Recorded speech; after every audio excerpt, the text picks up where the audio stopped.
Bonjour à toutes, je suis de retour avec une vidéo que vous m'avez demandé de faire, donc c'est la réalisation d'un bracelet chic et pas cher pour l'été. Donc c'est ce que j'ai fait, donc voici le bracelet en question.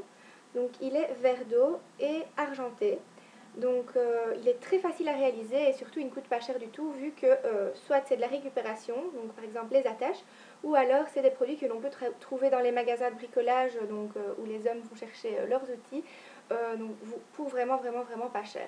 Donc je vous propose de regarder le tuto, de me laisser des commentaires pour me dire ce que vous en pensez. Et puis si vous réalisez ce bracelet vous aussi, et pourquoi pas me poster une vidéo ou m'envoyer par YouTube une photo du bracelet que vous avez réalisé. En tout cas, je vous laisse avec le tuto, je vous dis à bientôt et j'espère que ça va vous plaire. Ciao! Voici ce dont nous aurons besoin pour la réalisation de ce bracelet. Donc premièrement du cordon, donc de la couleur de votre choix. On le trouve par exemple chez Veritas. Une petite chaînette, celle-ci on peut la trouver donc chez Brico, c'est vraiment pas cher du tout. Et enfin deux attaches, donc celles-ci viennent d'un ancien bracelet dont je ne me servais plus. Commençons tout de suite. Donc on va prendre dans un premier temps la petite chaîne. Donc ici j'ai environ 5 cm de chaîne. On va ensuite prendre les brins donc de corde. Ici j'ai 4 brins et on va les utiliser 2 par 2. Donc ce qu'on va faire tout simplement, c'est qu'on va passer les deux premiers brins dans la première maille de la chaîne. Et on va former une boucle, donc on va essayer plus ou moins d'avoir la même taille des deux côtés. Voilà ce que ça donne. Ensuite, ce qu'on va faire, c'est qu'on va prendre un brin et on va le tourner autour des 3 autres. Donc vous allez voir, c'est assez simple. Je ne sais pas si vous allez voir grand chose à la caméra, mais voilà. Donc il suffit de tourner le premier brin autour des 3 autres.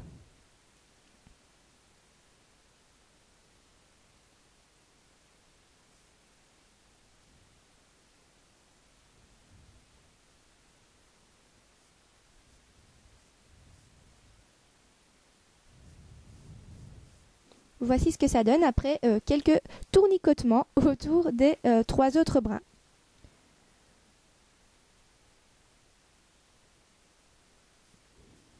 Vous continuez le procédé jusqu'à obtenir la taille qui vous plaît.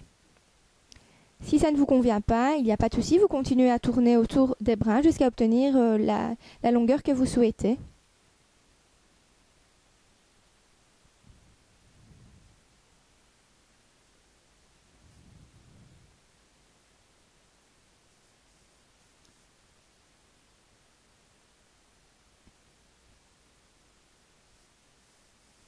Une fois que la longueur vous plaît, il suffit de former un nœud, donc pour sécuriser tout ça et pour ne pas que ça se défasse.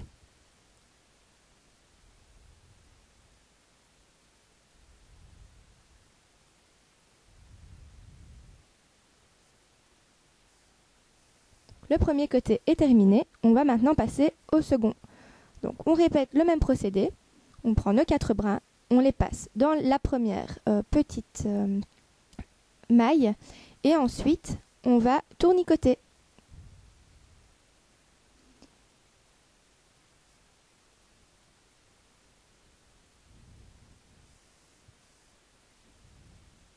Une fois que vous avez fait les deux côtés plus ou moins identiques, on va mettre les attaches. Donc moi ce sont des attaches où il suffit de passer les brins à l'intérieur et de refermer l'attache avec une pince. Donc on pince l'attache et elle renferme les fils et ça ne bouge pas. Donc ici j'ai fait le premier, je vais vous montrer comment faire le deuxième. Donc comme je vous l'ai dit, on passe simplement les fils à l'intérieur de l'attache.